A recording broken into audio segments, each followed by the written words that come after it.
7 up boyfriend নিরাশ করতে পারে, মেসি কখনো আমাদের নিরাশ করবে না। বয়ফ্রেন্ড নিরাশ করতে পারে, মেসি কখনো আমাদের নিরাশ করবে না। এই যে এত কষ্টের পর ম্যাচ জিতলেন, কেমন লাগছে ভাই? এই খুশি কি বলার, কোনো কিছু বলার নাই। আশা করি আমরা জিতবো ইনশাআল্লাহ। বলেছিলাম আমরা জিতেছি। আমাদের মেসির উপরে ভরসা ছিল যে মেসি আমাদের নিরাশ করবে না, বয়ফ্রেন্ড নিরাশ করতে পারে, মেসি কখনো আমাদের নিরাশ করবে না। ইনশাআল্লাহ আমাদের জয় হয়েছে। পুরো 20 মিনিটে খেলা একদম ঘুরিয়ে দিয়েছে, একদম তিনটা ভরে দিয়েছে, বড়ি জায়গা মতো 7 আপ। ভাই আমার ছবিতে পুরো কান্না কান্না, আর কি বলবো। ওই সময় ব্রাজিলের অর্জনের থেকেও অর্জন বেশি। ওই কথা আছে না, মানে 7 আপ তো এডি কি কমু এডি। বাঘ যখন চেতে যায় না, তখন বাঘকে ফিরানোর মতো কারো ক্ষমতা থাকে না।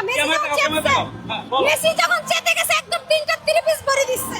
7 আপ দিয়ে গোসল করে 3 পিস পরিয়ে দিছে। ব্রাজিল